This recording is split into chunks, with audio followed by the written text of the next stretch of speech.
Namaskar, Sasyakal, Adab, and good evening to everyone at Motherhood Club. The whole month of March, we are talking to women who inspire. Not only do they inspire themselves every day, but they also inspire other women and befit the theme of International Women's Day 2024, which is Inspire Inclusion. So far, we've already met two very strong women, one who's taking care of a child who has special needs, followed by a doctor who again has an all women's team. And with us today, all the way from Singapore, is Stuti Sharma, co founder Curiosity Kids. I will not call it a company, but it is a passion that she pursues and has been running it successfully for the last 7.5 years, where she is trying to bring in science at a very early age in the life of our young learners. Why does she do this? Why did she choose this? All that will come from her. But let me also tell you that before she ventured into the world of science, she was a part of the financial industry. Yet again, a very important skill that women need to be a part of. So, warm welcome, Stuti. How are you doing? I'm very well, thank you. Thank you so much for having me on this chat with Motherhood Club. Very excited to be part of this conversation and sharing our thoughts and ideas with other women who are hopefully listening and would be inspired to do things that they are passionate about. Absolutely wonderful. So, Stuti, let me take you back to your younger days a little bit because, I always say on most of my shows that whatever we become when we grow up, the foundation gets laid, when we are young or small for that matter. So, you ventured into a space of education, which is a very difficult space because you are not just talking to children, but you're also talking to parents, you're talking to other learning institutes. So, when you were a child, were you always inclined towards being a part of the education industry, or was that a development that happened much later in life? So knowingly, I think I now that I look back when I started Curiosity Kids, when I re-look at my childhood, when I go back to those days when I was young, I still remember I always wanted to be a teacher. I think since I was 7 or 8 years old. I still remember, going out in our garden and putting the bricks as students and having a stick because that's how we remembered our teaching. Hitting them that okay, this is not right. So I always wanted to be a teacher, but I don't think that was, I shouldn't say supported, but it wasn't seen as an aspiration. Like you wouldn't want a 8-year-old child, back then. I grew up in India where, aspiring to be a teacher. You aspire to be a doctor, you aspire to be an engineer, you aspire to be something big. Teacher is like, okay, if nothing happens, then you become a teacher. So I don't think it was ever, told to me or maybe expressed to me that this could be a profession. So I ended up doing the usual, undergrad, masters, MBA, going through the corporate, churn, understanding, working there for 15 years to ultimately realize that this is where I wanted to be all this while. And I'm so happy and I would say lucky that I found my passion, because I think not everybody is that lucky. Sometimes you just sort of, go through the flow and you don't realize what you're passionate about. So I'm very lucky that I could find my passion. But yeah, I think now that I look back, I connect the dots that I wanted to be in education. And I think once I grew up, I had my own kids, I realized how happy I was being surrounded by kids. I'm always very happy with kids. I really love their company. So education, kids put together, I think I got a perfect, calling for me with Curiosity Kids. Wonderful. And I'm sure it must have been a pleasant change from the hustle bustle of the financial world to be with these young learners who are always excited, very curious. And I think, is that the reason why you kept the name of your company, Curiosity Kids? Yes, I mean, although as you said in your introduction, we focus on science as the main standpole for fostering curiosity of young children, the idea is not to just limit ourselves to science. We do start with science because that's the most sort of, fun and engaging subject, if I can put it that way, where there's a lots happening, there's lots to learn, there's lots to explore. But the fundamental idea with Curiosity Kids is to just foster and ignite curiosity in young children. They are all born with natural curiosity. You look at a baby, the baby is so curious about every little thing that happens around that child. But somehow down the line, as they grow old, as they get into more routine, I would say, their education and other things, that curiosity slowly starts to dwindle down. You just start taking things for granted. You just start to just believe in what is being told. So I think it's important to foster curiosity from a young age, so that it supports them in any aspect of their life, whether they become scientists, whether they become teachers, whether they go into financial industry, whether they become sports people, they want to go into music. So I think that sort of lays a fundamental mindset in a child about curiosity. So that's the reason we named it Curiosity Kids, because we just want to focus on fostering their natural curiosity. Wonderful. And I think it completely befits the thought process also. So, moving on, you started Curiosity Kids. Why did you actually start this organization? A lot of people, and if you look at the very traditional, conventional way, science normally gets in at grade 6 and upward. And, especially in India, you talk about environmental science, but the actual concepts of science is completely alien to these young learners.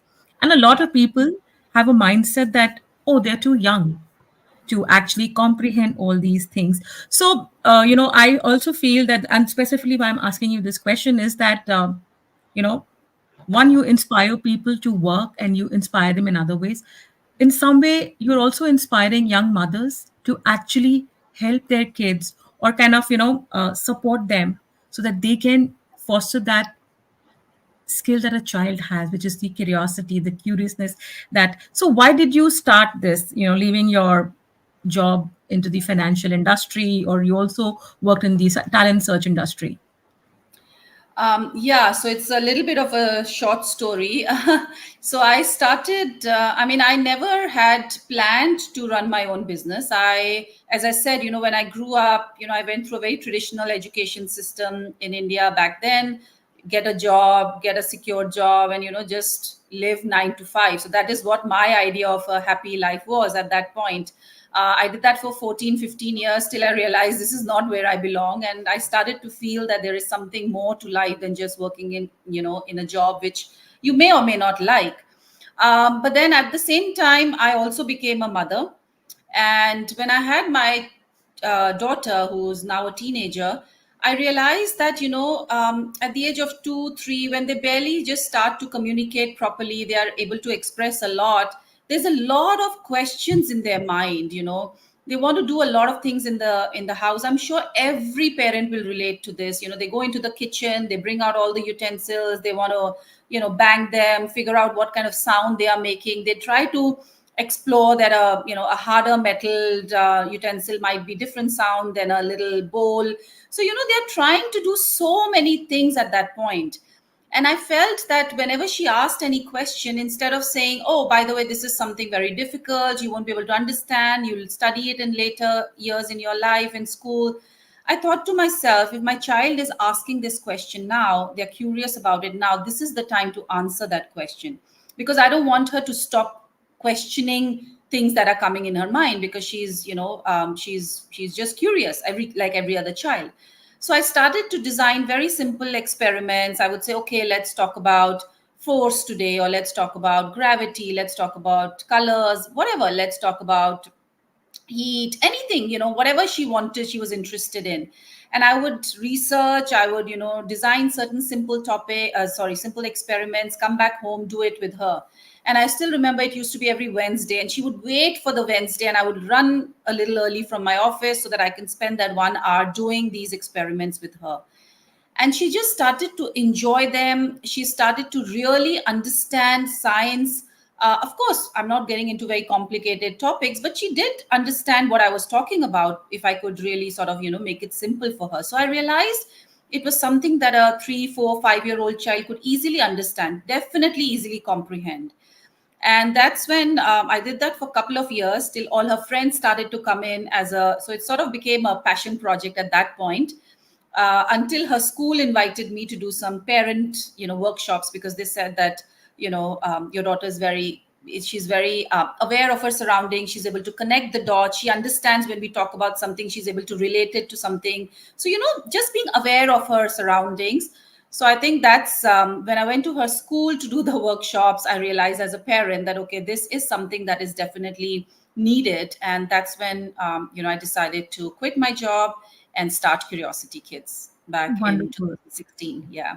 Wonderful. That's a very interesting story. Sometimes our children actually open doors for us, and Yeah.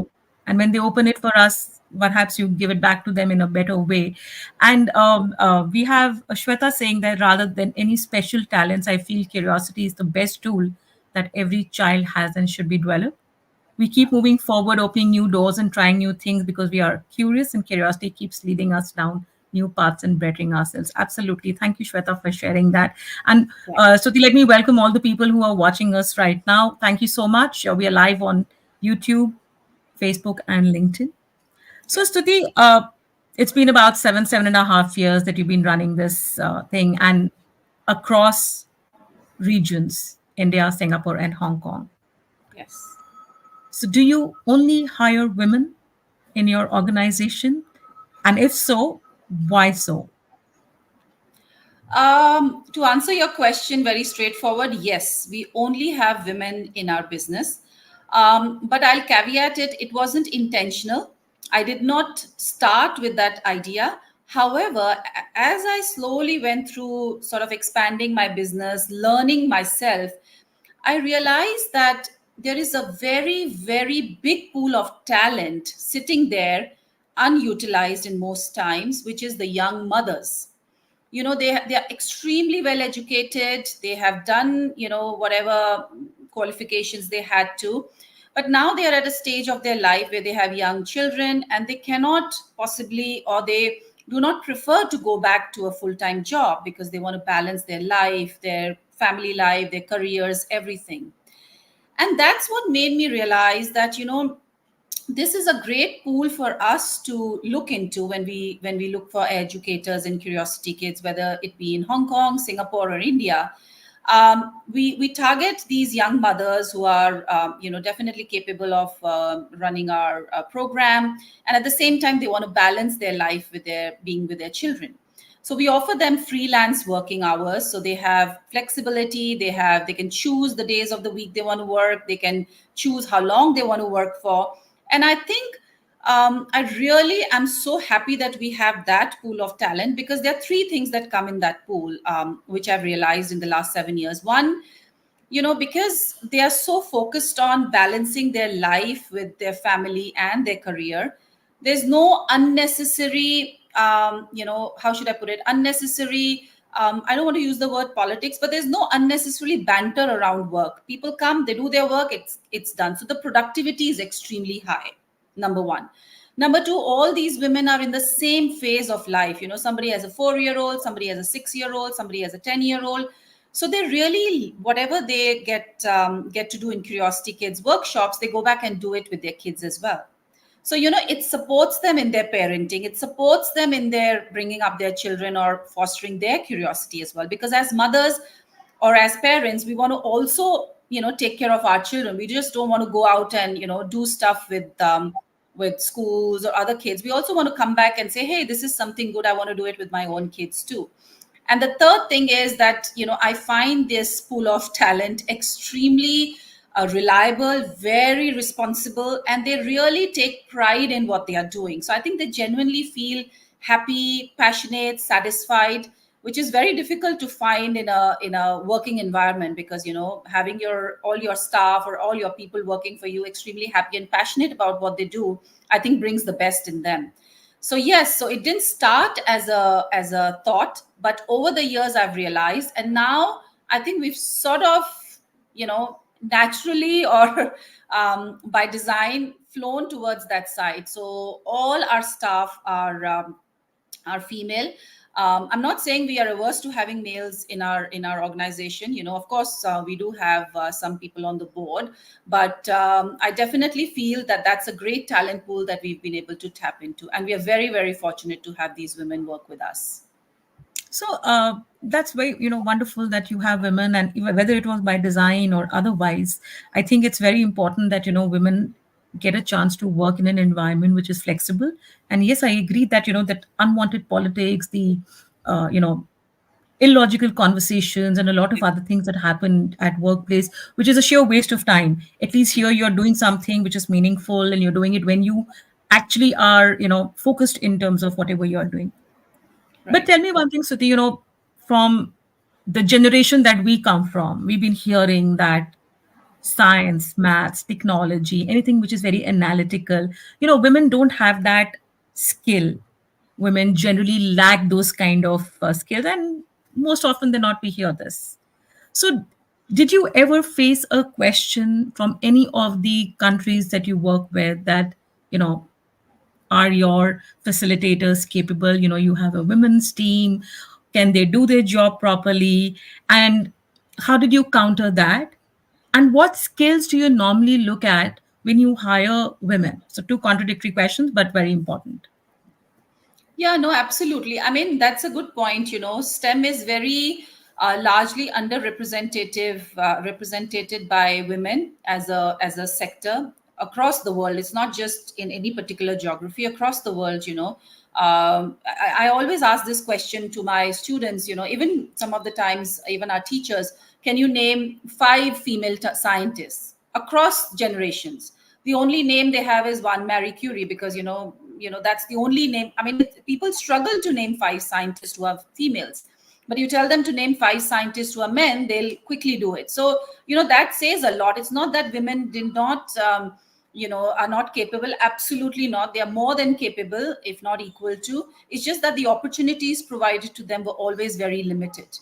The biological clock of a woman, this is my experience, is actually absolutely in the opposite direction of her career progression. So, whenever she gets into middle management, or she's setting her foot into getting into senior management, that's exactly when she's having children, or she's a young mother, she has, toddlers at home. And there's a lot of emotional, I should emotional dilemma that a mother goes through at her workplace, because she's always wanting to be with her child, but at the same time she also wants to be a career woman. So there's always this pull and push that she goes through. So to answer your question, I think women are more than capable.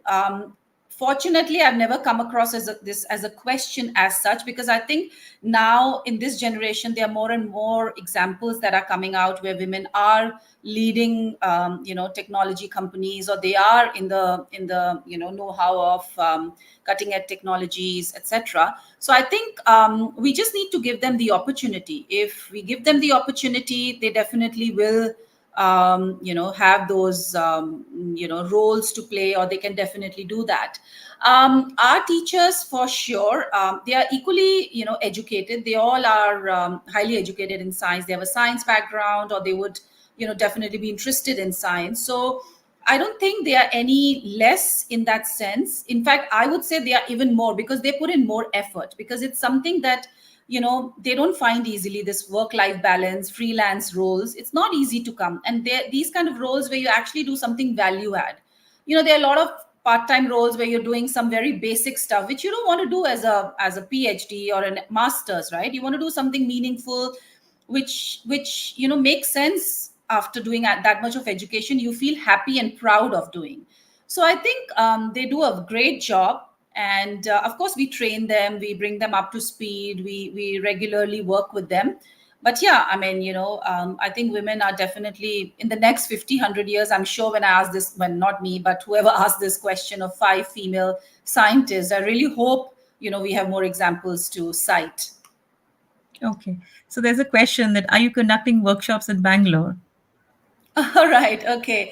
Well, thank you for your question. At this point, I would say no, because we started in India, and India is a big country, so we haven't gone all out to all the cities yet. We are starting from north of India, so we are present in quite a few locations in North India. However, Bangalore is on our radar, so stay in touch on our Instagram and Facebook pages, because very soon you will see Curiosity Kids in many more cities in India. Wonderful.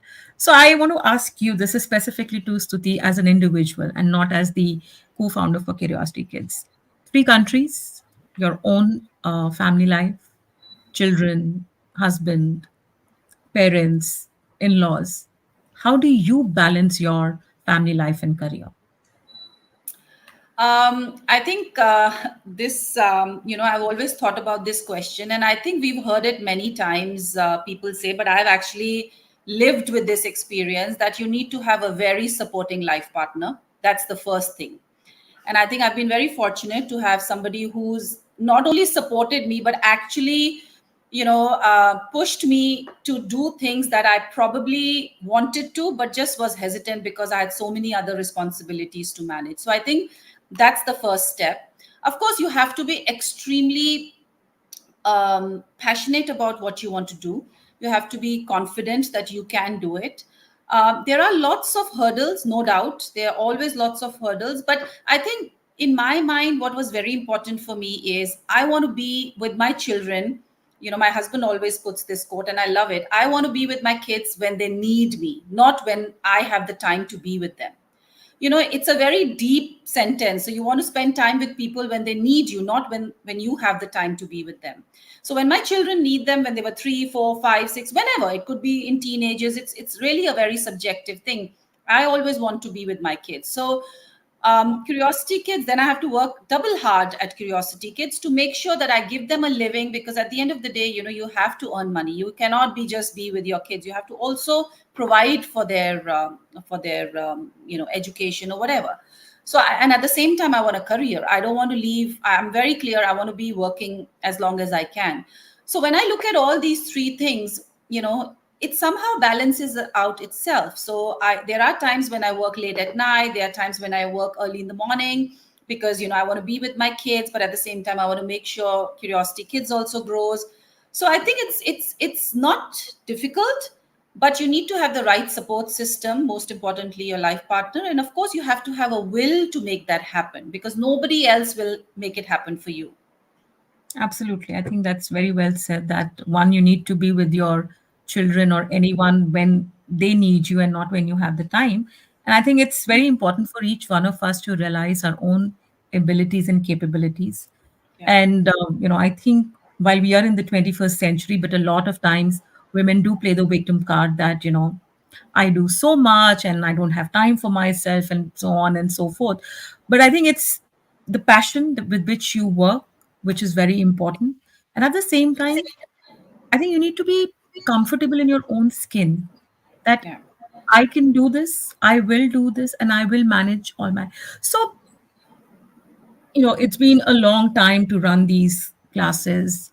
And so you've spoken about how you perhaps inspire your own self. How do you balance? How you are taking care of your team, the women who work for you, how they are equipped, they're trained and everything. A very important aspect that I want to ask Stuti, the parent, the Hmm. mother. Parents have a mental block, okay, a lot of us, that a certain thing should be done at a certain age. Yeah. Yeah. And if my school is not doing it for my child, why does my child need to do something extra? What are your thoughts on that? And how can you, through your own experience as a mother, as a educator, as a woman, inspire them to understand that how do they actually need to foster that curiosity, that innate ability to be curious, to learn, especially in the foundation years, as young as you mentioned, 3, 4, 5, are equipped or they understand, they comprehend. What would be your message to all the mothers specifically, because they are the one who are more hands-on, especially when it comes to the Indian context? How would you inspire them that they need to look at something like this? They need to bring science as a part of their day-to-day life, because as we understand, as we've heard from you earlier also when you had come here as a mother exclusively, that science is everywhere. So how would you inspire the parents, the mothers? So I think that's a very good question. Even in our business, educating parents is more and more that we have to do than educating the children. But I think that's totally understandable, because we were not given this opportunity when we were young. Like, we were not, exposed to many things possibly at our young age. So it's probably doesn't come naturally to us to do that, so with our children as well. There are a couple of things that I always tell them. First of all, we cannot use parenting styles of 20 years ago in this generation. Every generation parenting style changes. That's number one. So we have to adapt, we have to see. Secondly, to the point that, okay, the children are not studying science in school, so why do I need to do science, as an extracurricular or extra? There are two things to it. There is one factual thing, and there is one emotional, more logical thing. So factual thing is, if you look at research, I think by the age of 7, 90% or probably 80% of your child's brain's neuron connections are formed. So whenever a child experiences something, whether it is touch, whether it is try something, there's a neuron connection being made in their brain. So there's a lot of studies that have gone into it. By the time they're 7 and 8, 90% of their brain neuron connections are developed, which is quite high. So, and by that, what it means is how your child will develop as a person when they grow up is, in a way, internally, the brain is starting to realize. So whether your child will do A, B, C when they grow up, or they'll be more passionate about something. So the brain is already going to do that based on the exposure that child has got from the age of, let's say, 0 to 7. So the reason you need to probably bring science within those years is extremely important, because science is everywhere, as you rightly said. It's a big part of our life. It's not just physics, chemistry, biology in books. Everything around us works through science. There's some concepts of science. So if we do not expose our children to science at a young age, how do we expect them to suddenly have a love for physics, chemistry, or biology when they're in grade 9? I mean, that's a miracle that it needs to happen if you want that. So I always feel that if we don't give them the base to understand, to explore, to have a growth mindset towards science, to enjoy science, we should not expect them to then become whatever, take science at a higher level for sure in their or enjoy science in secondary school. So that's what I always tell parents, that you have to let them first enjoy the subject if you want them to later on really take it up. That's one. And of course, the way the world is changing, you have AI coming in, you have all sorts of digitally extremely sophisticated tools that children have at their fingertips now. You've got computers, you've got whatnot. I think it's even more important to now foster their curiosity at a young age, because if they have to do something different, they have to really think out of the box. And if you don't teach them to think out of the box from young age, how do you expect them to grow up and do something groundbreaking, if at all you want them to? So I think it's there are a lot of levels at which I feel science needs to be part of a child's education, or a part of child's experience, at least till the age of 7 or 8, at least during those years. Of course, if they enjoy it, you can continue with it much longer, because I don't expect every child to enjoy everything. So they might take on to science, they might take on to music. That's fine, but at least give them the opportunity to explore it when they are young. Absolutely. So I think you've partially answered this question, but this question has come that, do you find kids questioning things in school based on your classes and challenging the traditional teaching methodologies? I think yes, of course they do. Kids are very smart nowadays, I have to say, or maybe they are more confident to speak up. Maybe we were also very smart, but we were always very scared to ask questions. We do encourage children to ask a lot of questions. Sometimes I'll be very candid. There are challenging questions, in the sense, because kids come with a very, very unbiased brain. They've not seen or they've not read books to really tell you what is going to happen. They come from a very fresh mindset. And sometimes they ask questions which even our teachers, don't understand how to answer. They could tell us, why don't we do this experiment in this way? And I think questioning, in my opinion, anything, not taking anything for granted, is a fundamental ability, so to say, in any aspect of life. I'm not saying you have to question everything, but at least you should have the ability to rationalize what is being told to you and understand why and how is it done. So yes, questions are challenging, but I'm very happy that I love children who ask questions and who ask really out of the box questions, because that means they are thinking, and that means their neurons are making more connections. So, which is great. Absolutely. So there's another question. Do you deal with parents who believe that all these should be taught in school? Why should they send the kids for an extra science class? Fair point, very fair. As I always say, what the school does, of course, they are trying to do their best, but they have to do a lot of things. They can't just focus on one subject. They have to do many other things because it's a holistic education that a child needs to get at a school. So, of course, it's a parent's choice whether they want to send them for science classes or not. But as I said, in a school you can do only that much. Your child is there for a day. They have to do 10 other things, but if you really want them to enjoy something a little bit more, go a bit deeper into it, you have to supplement it. We are quite, I think, as parents, we do know that enrichment is quite important, whether they do it at school or they do it at home or outside. That's absolutely the parent's choice.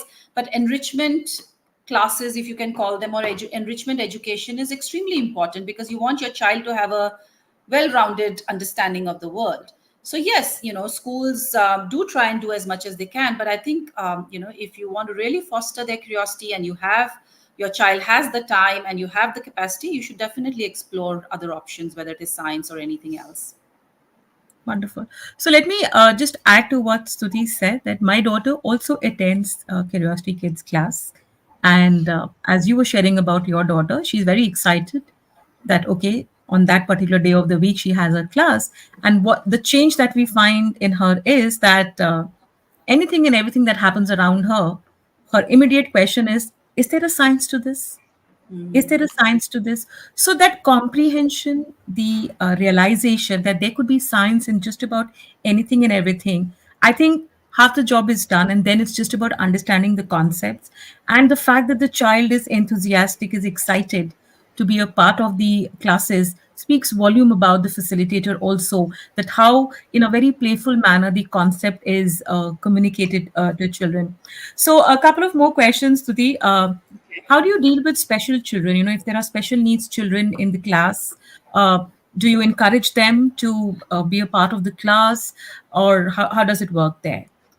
We are a fully inclusive, program. We have educators who are trained in managing special needs children because, not everybody is at the same spectrum. It could be, so we definitely want to give every child the opportunity, no matter, which level of society they come from or what kind of special needs they have. It's absolutely not a question.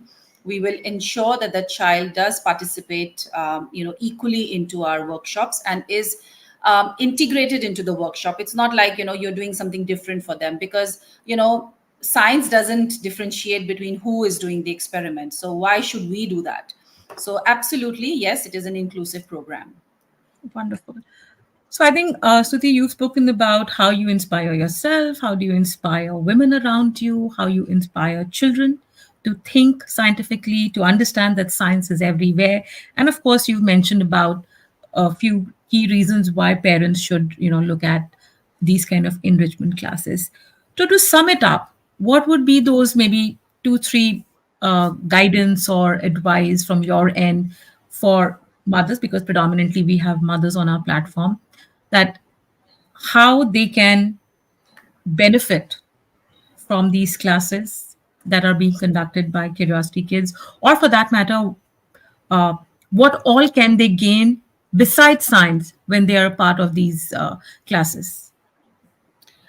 Yeah, absolutely. So I think, as probably we just touched upon it briefly, so we do use science as the major pole or the sort of central theme when we do these classes. But however, we do incorporate a lot of cross-curricular stuff. So, for example, in fact, I was talking to a school this morning in Singapore, and I was telling them how it is a science enrichment class, but there are certain vocabulary words in, which we use. And the teacher was very impressed, the principal was very impressed, and she said that is so fantastic because if you're talking about force, there are 4 5 words that you can introduce your child at the age of 5 or 6 to those vocabulary words, which your child will not experience, because he or she is not reading about force, right? They're not going to pick up a book on physics or chemistry or biology. So it enhances their vocabulary. They understand more words. They expand their horizon of language. That's one. There are certain topics which is might be a very it's actually a lot of interest to parents, especially young parents, because there's a lot of overlap on certain mathematical concepts. So for example, just to give you an idea, I think a few weeks back, one of our classes, there's a 6-year-old boy, and we were talking about measurements in an experiment. And when we were talking about measurements, the child started to question estimation. So there's a concept of math, measurement, estimation, and then he wanted to understand, okay, what does half mean? Then we actually dealt a bit into fractions. So we have a program that is not just telling you, okay, this is the concept, this is what you're learning. It's a very well-rounded program where your child not only benefits understanding concepts of science, they can benefit from various things in mathematics, with English, because they are all interrelated. There's a lot of general knowledge that is being talked about. There's a lot about scientists that we discuss, why they invented it, how. So there's a lot through storytelling. Sometimes we do talk about how these scientists got on to do certain inventions, what is the current status of certain things that is happening. So it's not just about understanding science, it's also about being able to consume this information in a way that they can retain it. So that's something that our classes are unique about. Of course, another point that I always highlight, it's 100% hands-on class, which means we discourage. In fact, I think I can very confidently say we do not use any digital any digital device in our classes. We never use anything, because I just feel kids have so much time anyways on the digital devices. So this is purely a traditional hands-on way of exploring. So they will make things, they might break it, they might not do it right the first time, but they are trying to problem solve. So it's of course this thing put together along with trying to touch various topics. And then the third thing, which we again focus a lot on, so there are 4 C's in Curiosity Kids classes. One is curiosity, which we talked about, fostering curiosity, enhancing creativity. We let the child actually explore everything before we tell them what is happening and how is it happening. We focus a lot on communication. We have these little kids share their observations, talk about it. Sometimes they're very shy, it brings out their confidence. And of course, we do talk about building their confidence, which leads them to hopefully enjoy science later on when they take it. So there's a lot more than just a science enrichment class. So it's quite fun. And yeah, you should all try it. Absolutely. So Pooja is saying that basically it's a scientific lifestyle you're trying to build around a child's environment in today's world. Yes, I think. Yeah. And So there were a couple of comments that came in that schools have a certain way of doing things, and when children do something at home and when they go and share it in school, they are by and large kind of, I would say, snubbed that, no, you cannot do this because you've got to do it in a certain manner. But yes, I think the education system is evolving. Even in India, if you talk about the national education policy, the way things are being taught is more experiential, more hands on. The integration that you spoke about, it's not just a particular subject. So, maybe a theme based, which is then blended into English, Hindi, maths, and everything.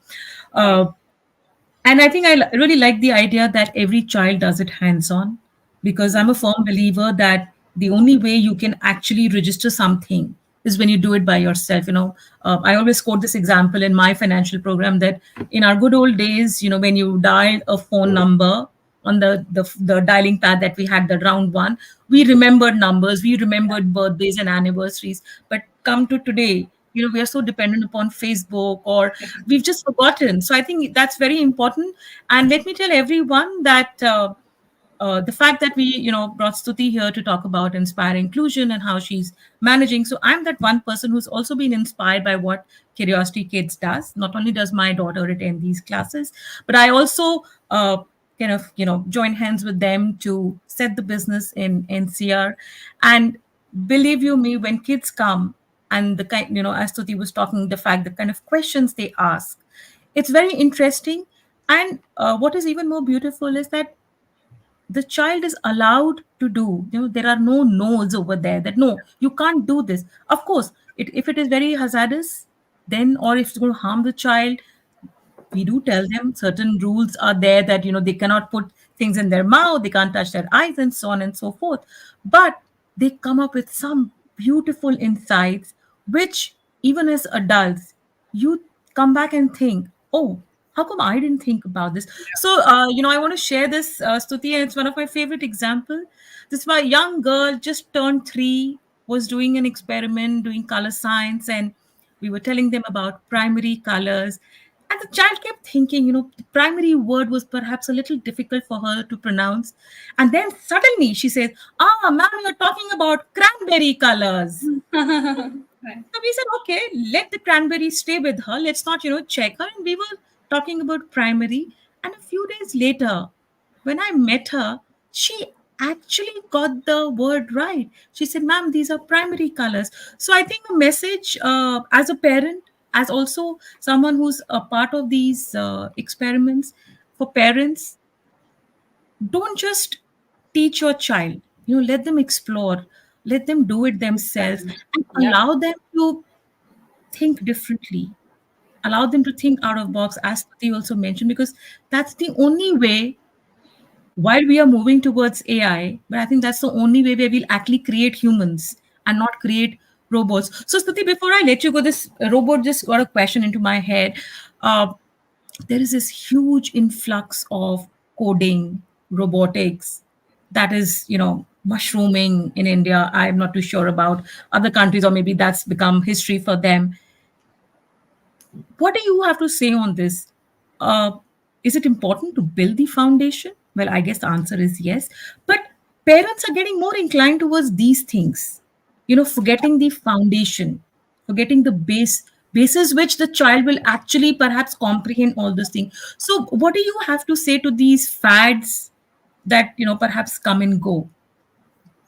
I think everything has a time and a place in every aspect. So to answer your specific question on coding, of course, it's a good skill to have. It's important skill to have. However, I think what I always tell parents is coding is basically logical thinking, right? That's how your brain works, and you logically think.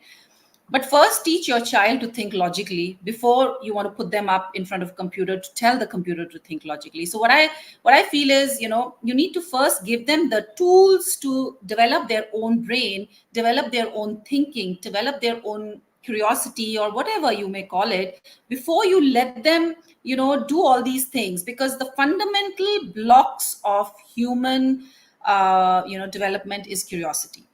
Anything you look at, whether it is inventions, whether it is finding new